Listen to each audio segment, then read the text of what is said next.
Technology, a reflection of our times. Efficient, computerized.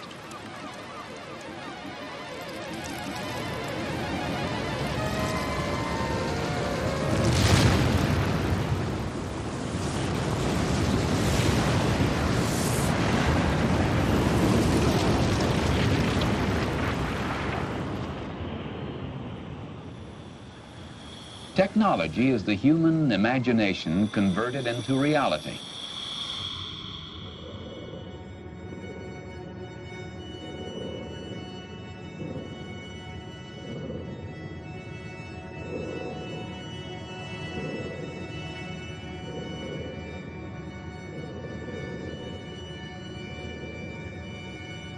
De l'espace, notre terre est blanche et bleue. Des continents et des mers.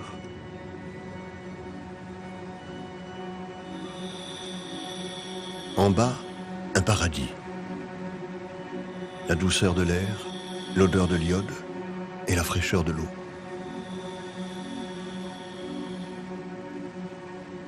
Là, entre 0 et 15 km au-dessus du niveau de la mer, tout autour du globe, il y a ces 1400 milliards de tonnes de dioxyde de carbone. Le CO2 que nous avons émis depuis le début de l'industrialisation. Des milliards de tonnes prisonnières de la basse atmosphère.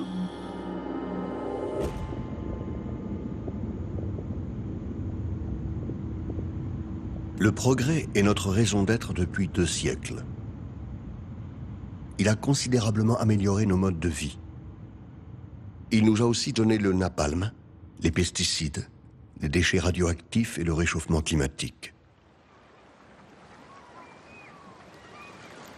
Nous avons durablement altéré notre planète. Aujourd'hui, ça peut se lire dans l'atmosphère, dans les sédiments, dans les roches et dans les glaces.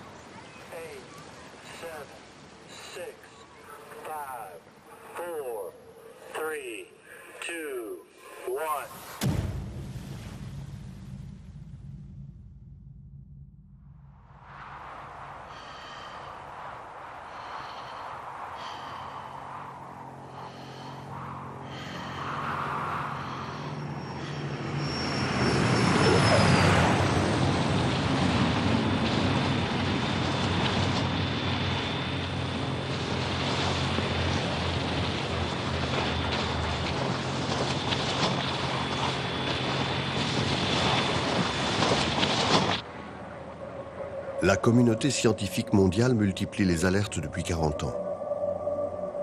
L'impact de l'homme sur la nature est tel que nous serions entrés dans une nouvelle époque de l'histoire de la Terre. Une nouvelle époque géologique.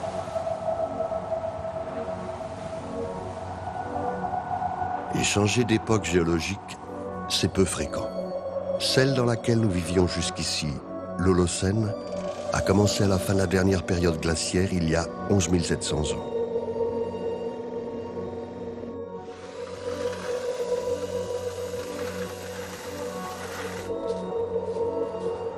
Cette nouvelle époque a déjà engendré des milliers de publications scientifiques. Les stratigraphes de l'Union internationale des sciences géologiques ont proposé un terme pour la nommer. L'Anthropocène, c'est-à-dire l'âge de l'homme. En clair, ce que nous vivons aujourd'hui ne serait pas une simple crise environnementale, mais une révolution géologique d'origine humaine. Alors, quels sont les événements historiques marquants, les découvertes scientifiques et techniques, les choix politiques et industriels qui sont à l'origine d'un tel bouleversement ? Comment avons-nous avancé dans l'histoire pour en arriver là ?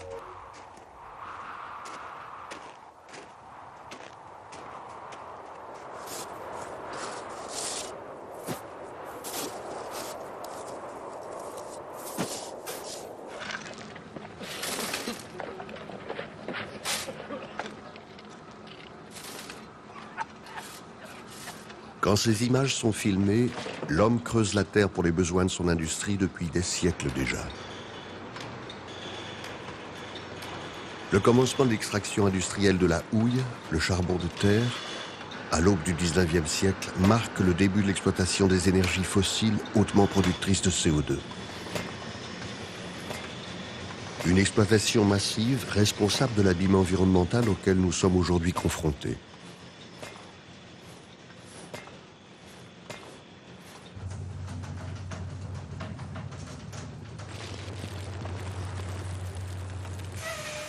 Cette aventure n'a pas débuté en Russie, en Allemagne, en France, ni même aux États-Unis. Elle a débuté en Angleterre.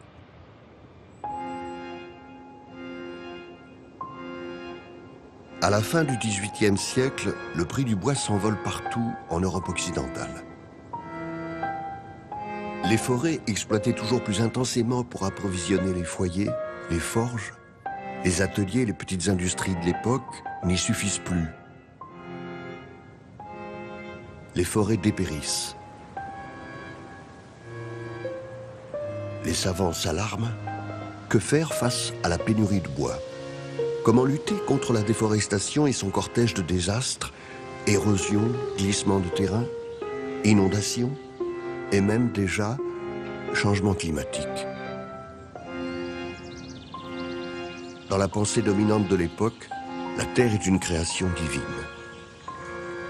Une création parfaite. La déforestation est donc une altération périlleuse de la création. L'exploitation du charbon de terre s'annonce alors comme une solution miracle, une solution écologique face à la crise forestière. Le sous-sol pourvoira sans limite les hommes en combustible. Les ateliers tourneront à plein régime et les forêts pourront se reconstituer. C'était il y a 200 ans, aux premières heures de la révolution industrielle.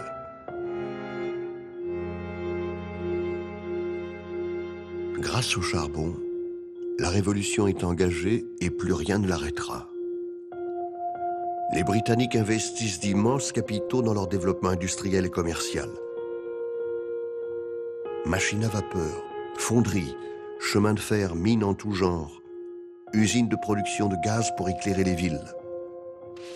Et comme le monde est vaste et opulent, ils exploitent aussi abondamment les matières organiques des pays lointains. Les oléagineux d'Afrique de l'Ouest, le caoutchouc d'Amazonie et de Malaisie, les bois exotiques et même le guano du Chili et du Pérou.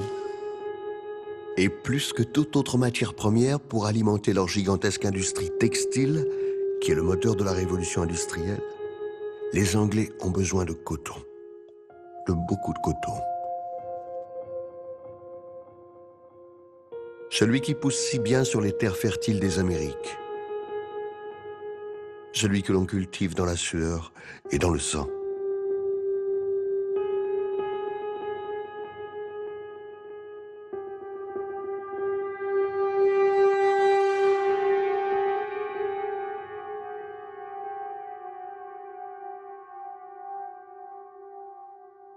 À l'aube du XXe siècle, le globe entier devient le terrain de jeu des puissances européennes qui contrôlent 85% de sa surface habitable.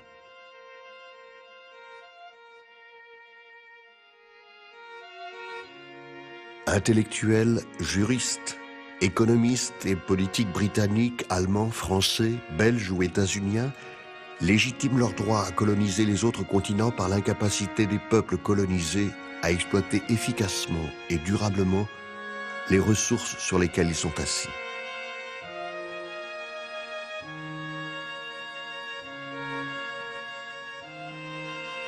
À ce moment-là, l'homme blanc, plus industrieux, plus éclairé par la science, s'octroie le droit à diriger le globe pour, dit-il, mettre ses ressources à disposition de l'humanité.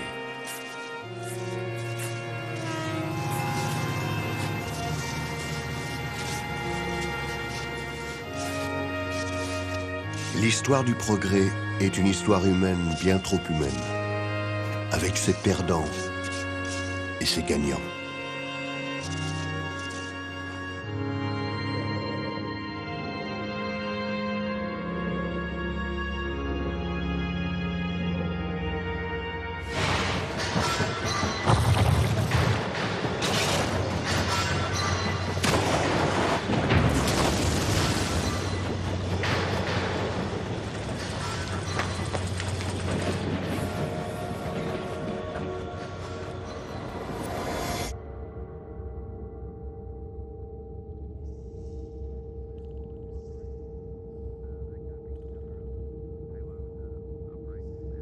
L'exploitation des sols, la progression d'industrie, la colonisation des antipodes, c'est-à-dire l'histoire moderne, est un tout petit moment sur l'échelle des temps géologiques.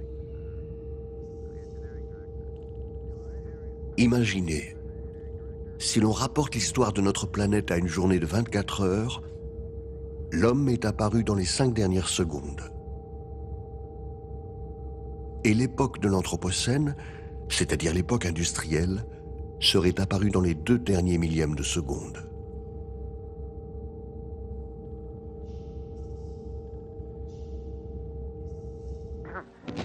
We'd appreciate it if anyone hearing this broadcast would communicate with us, and we are very anxious to know how far the broadcast is reaching and how it is being received.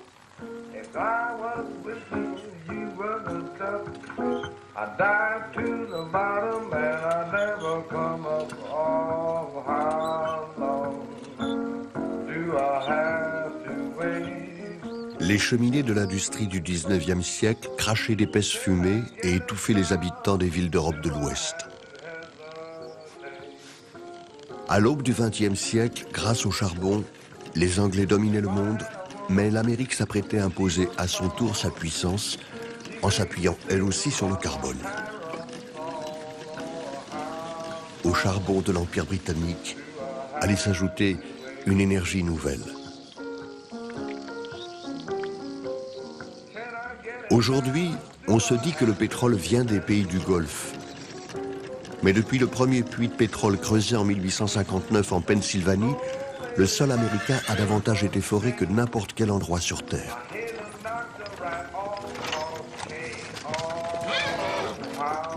Il y a eu dans l'Amérique de la fin du 19e siècle une ruée vers le pétrole, comme il y eut des ruées vers l'or.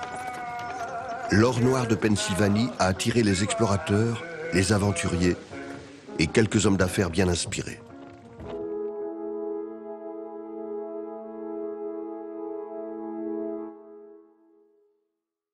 Le premier sphinx de l'or noir, tout le monde connaît son nom. Et donc, le nom de sa lignée.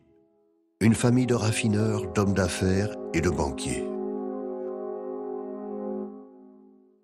Lorsque John Davidson Rockefeller prend sa retraite en 1896, il est l'homme le plus riche des États-Unis et sans doute le plus riche du monde.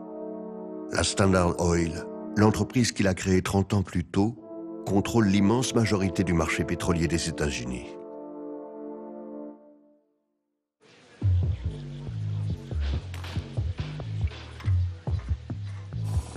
Dès le début de son exploitation, le pétrole va accélérer la révolution industrielle. Très vite, il va irriguer le monde et servir pour l'éclairage, pour le chauffage. Il va progressivement remplacer le charbon comme combustible pour la fabrication du ciment et donc du béton utile à l'extension des villes. Le pétrole va entrer dans la fabrication de la peinture, de la teinture, de la pharmacie, de la cosmétique et des solvants. Il va permettre l'émergence du marché du bitume et de l'asphalte, mais aussi de la cire paraffine, avec laquelle on fabrique le chewing-gum, la gomina, les bougies. Tout cela avant même que la grande époque de l'automobile démarre.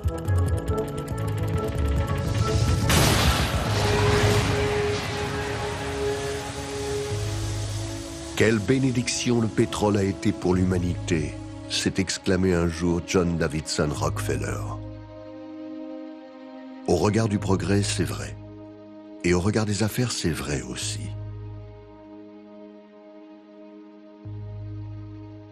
Le pétrole va offrir aux classes dominantes de l'époque la possibilité de faire fructifier leurs affaires sans s'encombrer de la contestation sociale.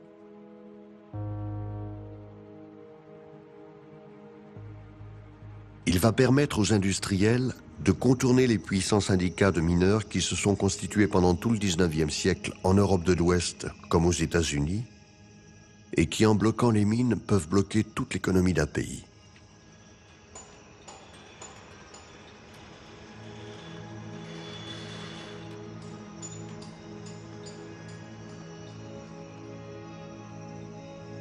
Avec le pétrole, Les industriels ont sous la main une matière fluide dont l'extraction se fait en surface. Grâce à cette fluidité, ils n'ont plus besoin de recourir au traditionnel réseau de transport que les ouvriers de la mine pouvaient facilement interrompre. Une fois les forages réalisés, l'installation des pipelines et des tankers permet d'organiser une production et une distribution flexible, rapide, internationale. Une production peu gourmande en main-d'œuvre. Le pétrole est une opportunité telle que dès le début du XXe siècle, les firmes pétrolières se lancent dans l'exploration de nouveaux territoires. De la Russie à l'Iran, les pionniers du pétrole ont entre les mains une matière fossile abondante qui va devenir un enjeu stratégique. Une énergie qui va jouer un rôle majeur dans l'histoire de l'Anthropocène.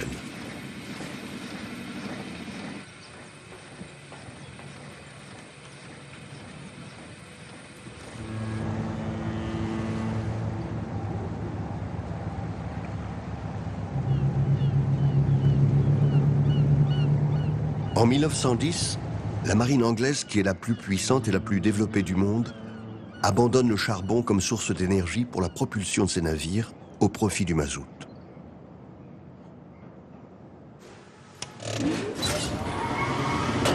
Dans un même temps, les besoins grandissants de la Royal Navy poussent les industriels à développer des usines capables de produire des centaines de milliers de pièces chaque année. Le soutien du travail manuel des ouvriers, par la précision et la rapidité de la machine, préfigure un concept nouveau, la production de masse.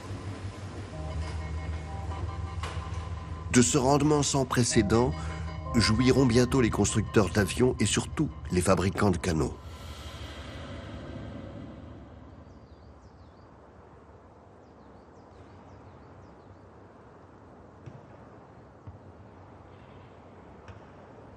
Entre 1914 et 1918, des dizaines de millions d'hommes sont tués sur des fronts figés, statiques, immobiles.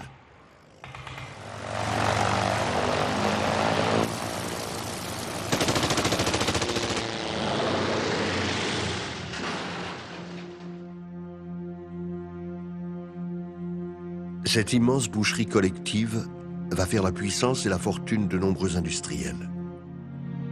Partout, des entreprises se développent grâce aux commandes massives des États en guerre. C'est le cas, pour n'en citer que quelques-uns, de Ford aux États-Unis, de Vauxhall en Angleterre, de Daimler en Allemagne, ou encore des ateliers d'un inventeur français de l'Ouest parisien, Louis Renault. L'homme construit sa première automobile artisanale en 1898 à 21 ans. Le jeune pionnier est un autodidacte brillant et visionnaire. Avec ses deux aînés, Louis Renault crée la société Renault Frères, l'une des premières entreprises automobiles du monde. 16 ans plus tard, c'est la mobilisation générale. Louis Renault dirige un empire.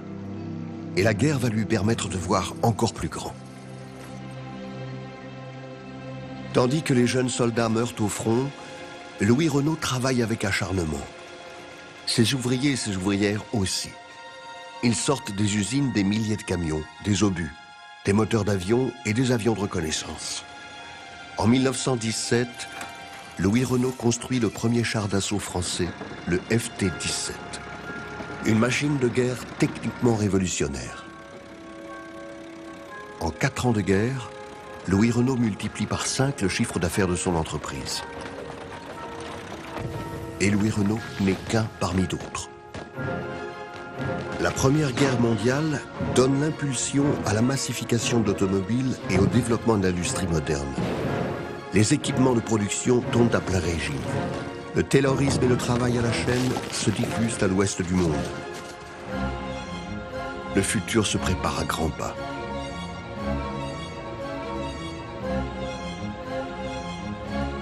Outre-Atlantique, les entreprises américaines bénéficient de commandes considérables. L'excédent commercial du pays explose. Il passe de 400 millions à 3,8 milliards de dollars en 4 années seulement. La guerre stimule les investissements dans la construction navale, l'aéronautique et la production d'engins à moteur. Et pour que cela soit possible, il faut aussi qu'accélère l'extraction charbonnière et pétrolière. Et donc, la production massive de CO2.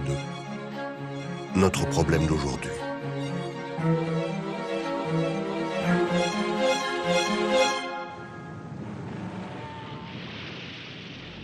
La Première Guerre est tragique pour les hommes, mais profitable pour l'industrie.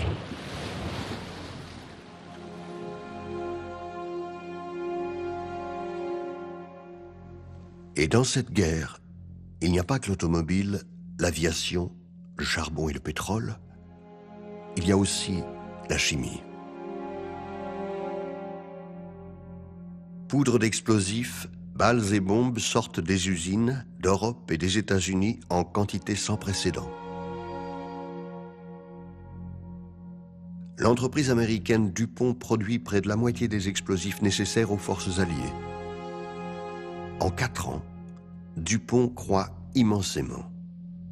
La compagnie de la côte est américaine passe de 5 000 à près de 50 000 employés.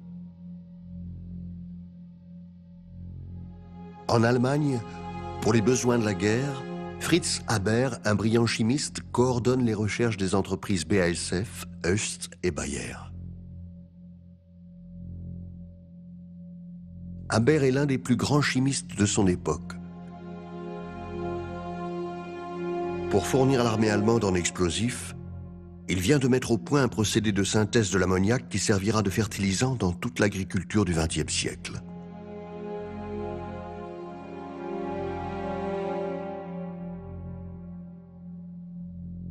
Mais là, à ce moment précis de l'histoire, Haber s'intéresse au chlore.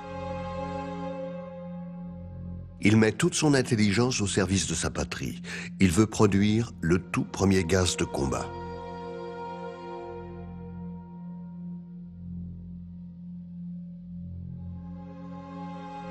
Dans son sillage, les Français et les Anglais développent eux aussi leur propre gaz. La guerre est sale par nature. Elle le devient de plus en plus.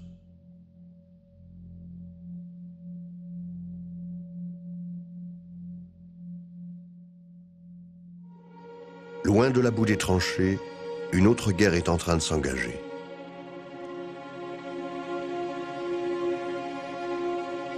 L'industrie chimique américaine regarde le savoir-faire et la créativité des chimistes allemands avec envie. Le potentiel économique du maniement des molécules est une promesse vertigineuse.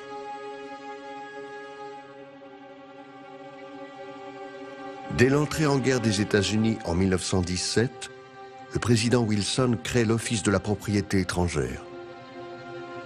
L'Office est chargé de saisir les biens appartenant à l'ennemi. Parmi eux, un précieux butin. Les brevets déposés aux États-Unis par les laboratoires allemands. Le géant Bayer se voit ainsi arracher l'une de ses plus profitables inventions, l'aspirine.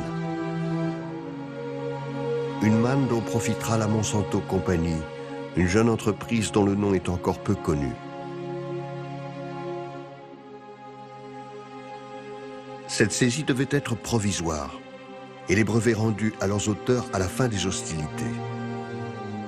Mais pour les laboratoires américains, l'opportunité est bien trop belle. Ils se regroupent sous une nouvelle corporation, la Chemical Foundation, et achètent au gouvernement à prix dérisoire des milliers de brevets allemands. La fondation assure ainsi l'émergence d'une industrie chimique américaine prête à concurrencer l'Allemagne d'après-guerre.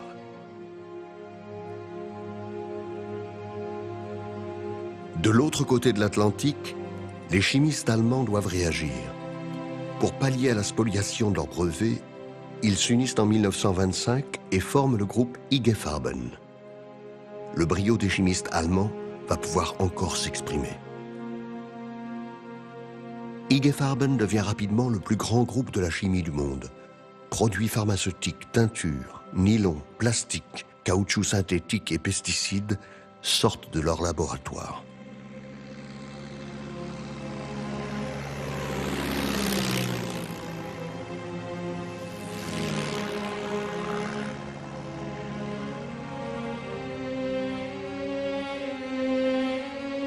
Pendant tout le siècle, les grandes entreprises de la chimie entretiendront une liaison peu recommandable avec la guerre et la destruction. IG Farben produira le Zyklon B utilisé dans les chambres à gaz. La société DuPont produira le plutonium pour le projet Manhattan. Après avoir élaboré ses premiers herbicides, la Monsanto Company cuisinera avec sa consoeur Dow Chemical l'agent orange de la guerre du Vietnam. En mobilisant son génie scientifique pour tuer l'ennemi, l'homme a appris à tuer le vivant en général.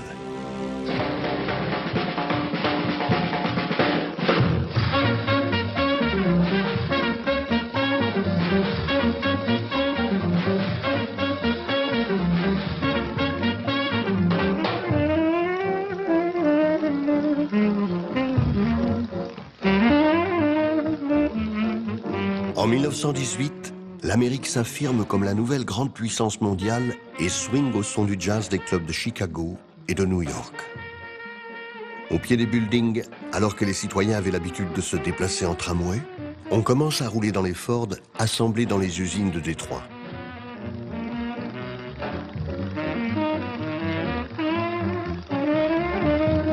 À un rythme métronomique, les Derrick aspirent leur noir pour irriguer le monde industriel. Plus que tout autre objet inventé par les hommes, l'automobile devient le symbole de la modernité. Dans un premier temps, la voiture ne profite qu'à une frange étroite de la population, des bourgeois amateurs de sensations fortes.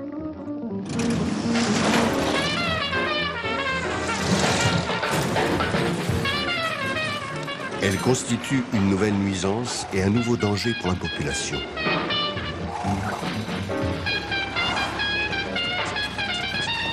De Londres à New York, de Paris à Berlin, les éditorialistes proposent de la bannir de l'espace urbain ou au moins de réduire sévèrement sa vitesse à quelques kilomètres par heure. On la dénonce comme une arme dangereuse, comme l'écraseuse.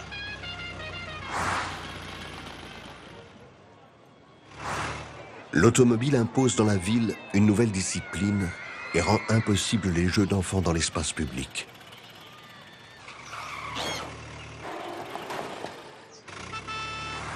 En 1921, à Pittsburgh, une marche silencieuse réunit plus de 5000 personnes en hommage aux 221 enfants écrasés cette année-là.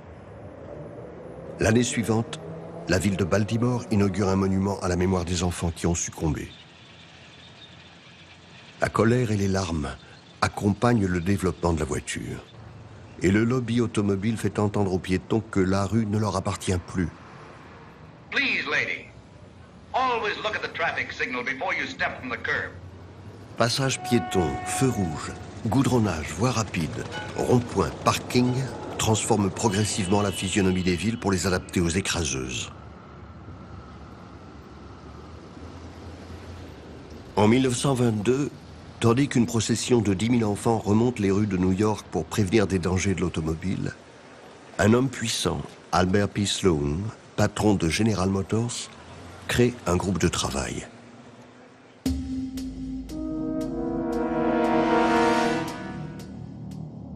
La mission de ce groupe, échafauder une stratégie pour remplacer les tramways électriques par les autobus et les voitures individuelles.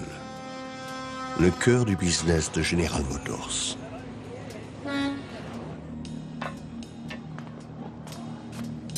À ce moment-là, aux États-Unis, 1200 sociétés de transport font circuler leurs tramways sur plus de 40 000 km de voies. 300 000 personnes travaillent pour ces petites et moyennes compagnies privées. Des millions de voyageurs empruntent ces tramways chaque jour. Sloan est un entrepreneur. Il voit grand. Il veut se tailler une part du marché.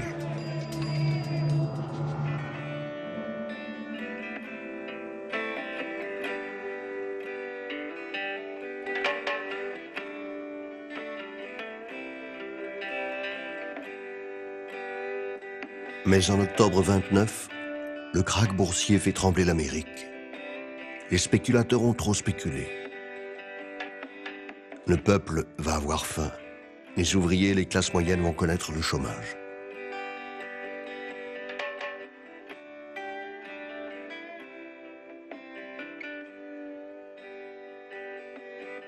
Les industriels et les banquiers qui depuis des décennies enregistraient des bénéfices records sont violemment touchés. Les grands noms, Merrill, JP Morgan, Goldman Sachs, constatent l'abyssal effondrement de leurs avoirs. La famille Rockefeller voit son patrimoine fondre comme neige au soleil. Winston Churchill perd 500 000 $. Même Groucho Marx perd 240 000 $ dans la crise.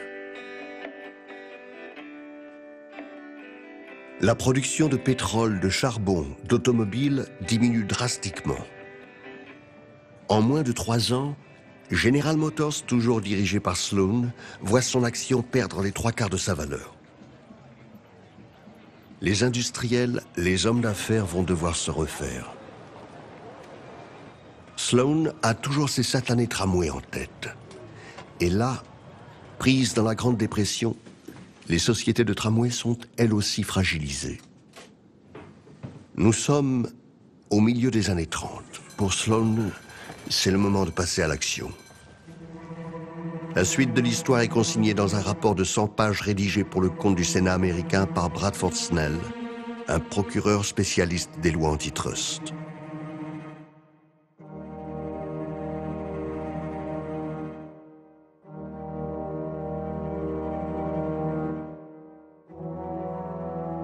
Autour de General Motors, Sloan réunit ses amis. Standard Oil, les Rockefeller donc, Phillips Petroleum et Firestone, un industriel de l'automobile, 2 dealers du pétrole et le premier grand industriel du pneu.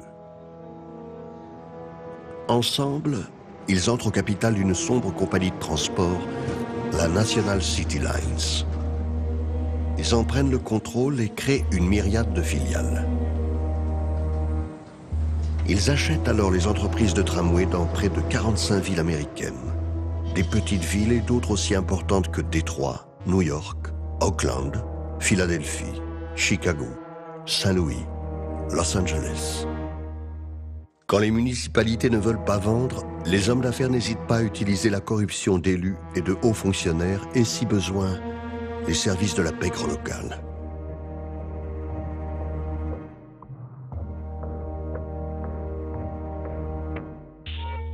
En 10 ans, les industriels démantèlent des dizaines de milliers de kilomètres de tramways électriques pour les remplacer par des bus à essence, créant ainsi de nouveaux débouchés pour leur propre marché. L'industrie automobile et l'industrie pétrolière.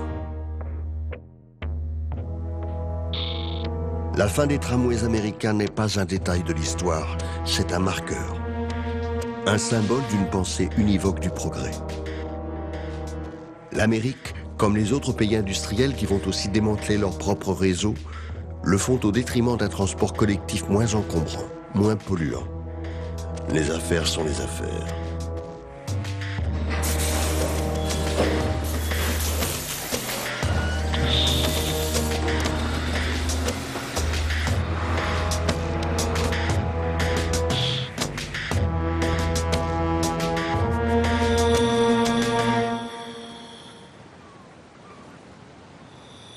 Près d'un siècle et demi s'est écoulé depuis le début de la révolution industrielle. La population mondiale a doublé. Des nations, des villes, des entreprises se sont développées à une vitesse vertigineuse.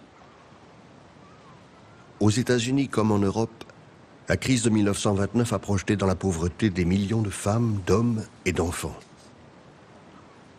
En Allemagne, le nationalisme est en train de s'éveiller et le monde va devoir à nouveau accélérer son développement technique et productif.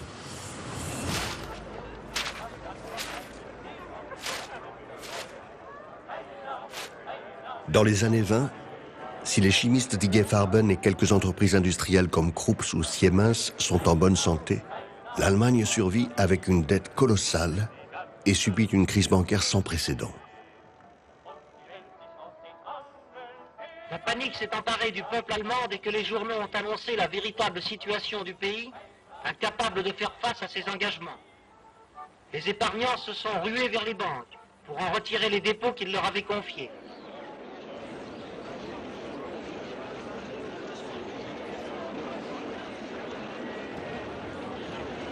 En 1933, Adolf Hitler accède au pouvoir. Il est à la tête d'un pays pauvre, plus pauvre que la France, que l'Angleterre et bien plus pauvre que les États-Unis. Le nouveau chancelier multiplie les discours dans lesquels il promet au peuple de lui redonner sa fierté.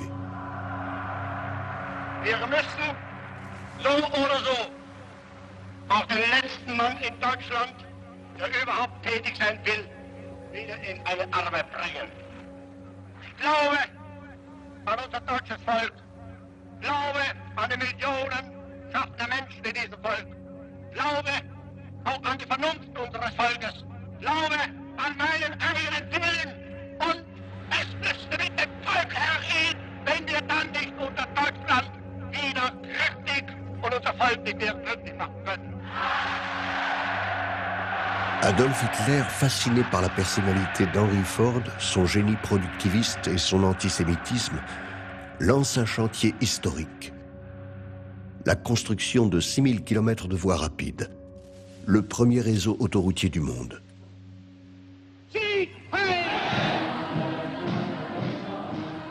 Les explosifs et les bombes vont précocement commencer à jouer leur musique.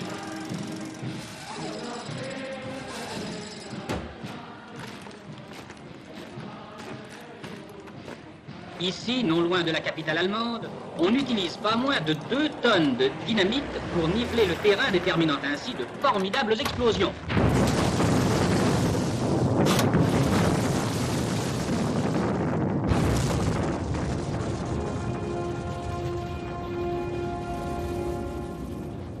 Pour les 1000 km d'autostrade créés en Allemagne, il a été remué 160 millions de mètres cubes de terre, c'est-à-dire le double de ce qu'il a fallu déplacer pour creuser le canal de Suez.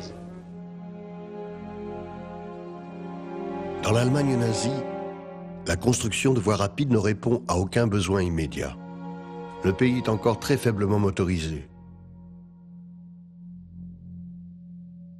L'objectif est tout autre: occuper la main-d'œuvre en préparant la guerre. Les autoroutes devront permettre les déplacements des troupes et des blindés vers tous les fronts.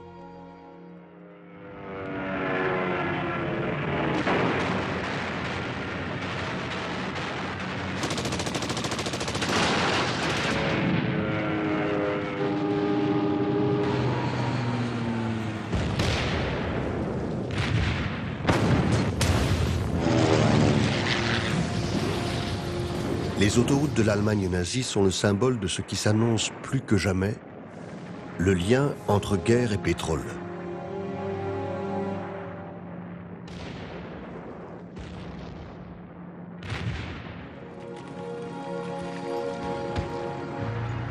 La Seconde Guerre mondiale marque effectivement un saut énergétique si radical qu'elle représente un moment sans précédent dans l'histoire de l'Anthropocène.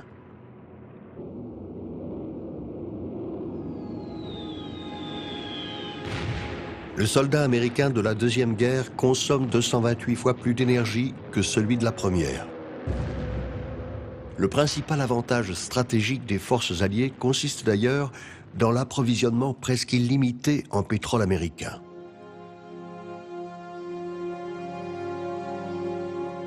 The clock on the wall.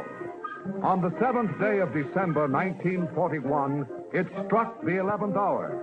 Every hour after that has been, will be, 0 hour. Time, the most vital natural resource of a country at war. Every tick of the clock is time won or lost. Every 60-minute sweep, every 12-hour tour of those relentless hands is turning out carload lots of time for us to use ourselves or to give away to the enemy. Entre 1940 et 1944, la production industrielle américaine augmente plus vite qu'à n'importe quelle autre période de l'histoire. Elle triple. La production d'avions et de munitions est multipliée par 15, celle des bateaux par 10, celle des produits chimiques par 3, celle du caoutchouc par 2. Le transport routier fait plus que doubler, le transport aérien est multiplié par 6, et le volume du pétrole transporté par pipeline par 5.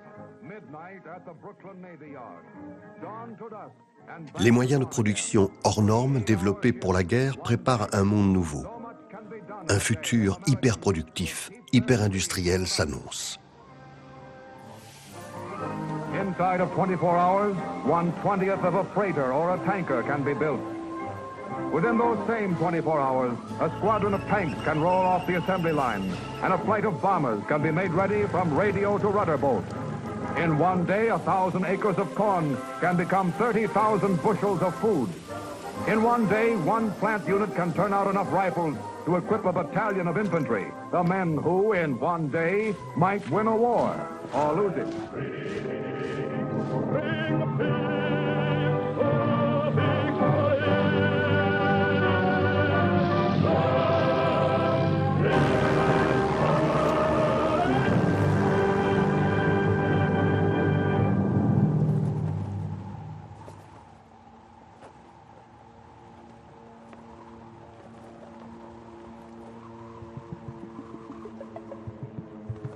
Après-guerre, l'organisation du travail développée pour l'industrie militaire devient la norme. Toute l'Europe de l'Ouest converge vers les États-Unis pour apprendre comment produire vite et plus.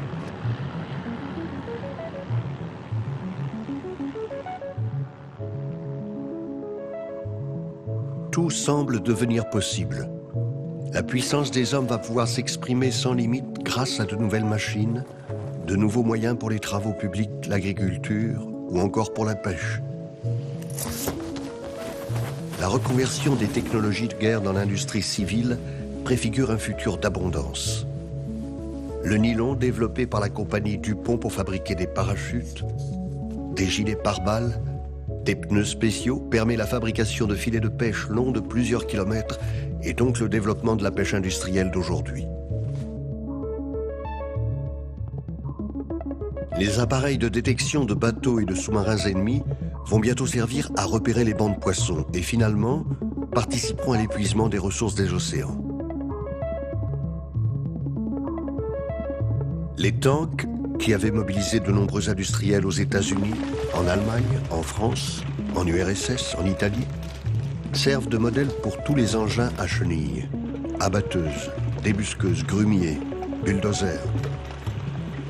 Des machines qui accéléreront la déforestation, le développement des espaces périurbains, l'accès à de nouvelles ressources naturelles.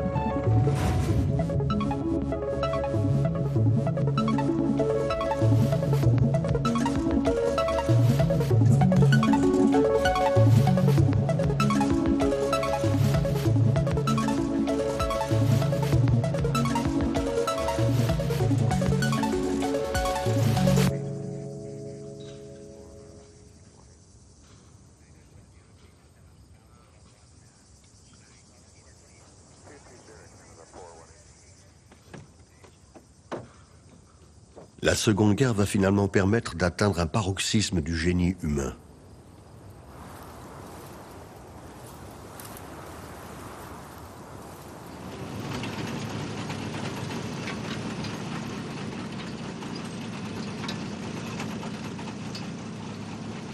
Les hommes s'apprêtent à expérimenter un nouvel outil de destruction sans commune mesure. Un événement qui marque un moment important du rapport entre l'homme et la nature.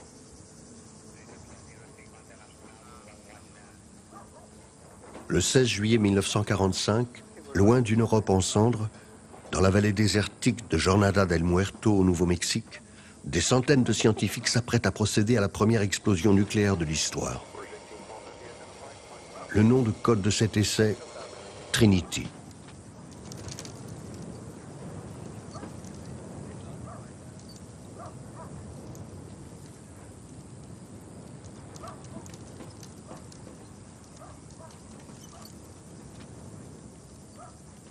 Avant le tonnerre et le feu, Enrico Fermi, un des cerveaux du projet Manhattan, propose un pari à ses collègues. L'explosion, par la chaleur qu'elle dégagerait, pourrait-elle enflammer l'atmosphère et causer la fin du monde? Le pari est ironique. Les atomistes du projet Manhattan savent mieux que quiconque qu'ils jouent avec le feu.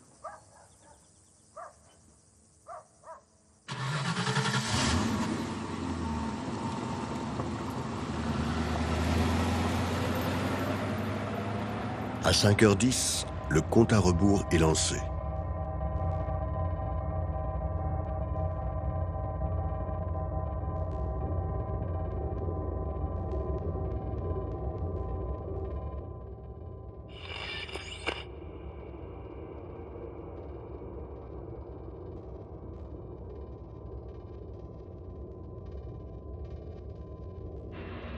This time round, stakes are kind of high. Oh, it's going to be all right, Robert. And I'm sure we will never be sorry for it. Well, we'll know in 40 seconds.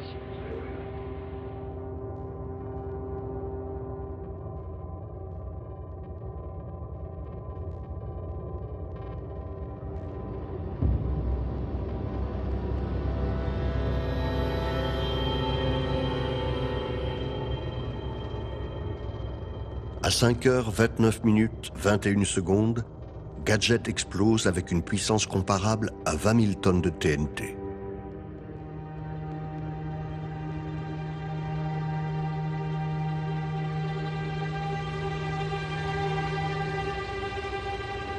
L'explosion laisse pour toujours une trace dans le sol et les esprits.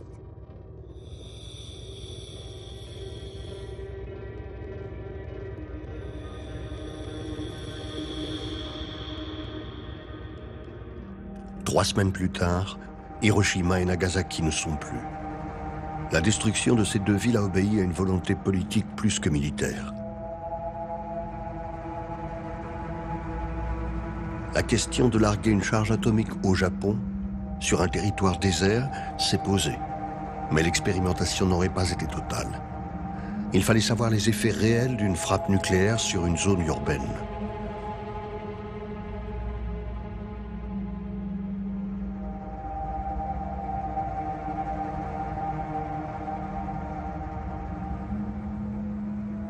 And this is what the Jap sees. His cities, his factories, in ruins.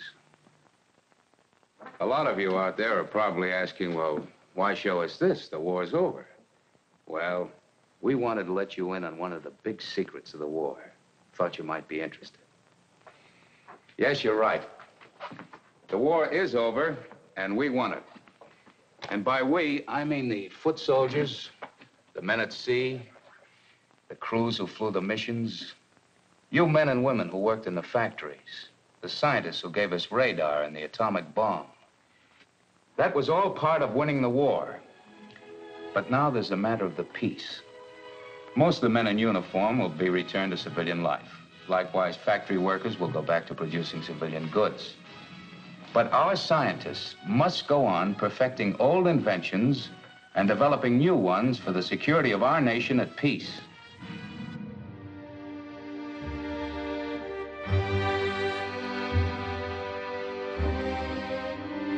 En un siècle et demi de capitalisme industriel, tout est allé très vite.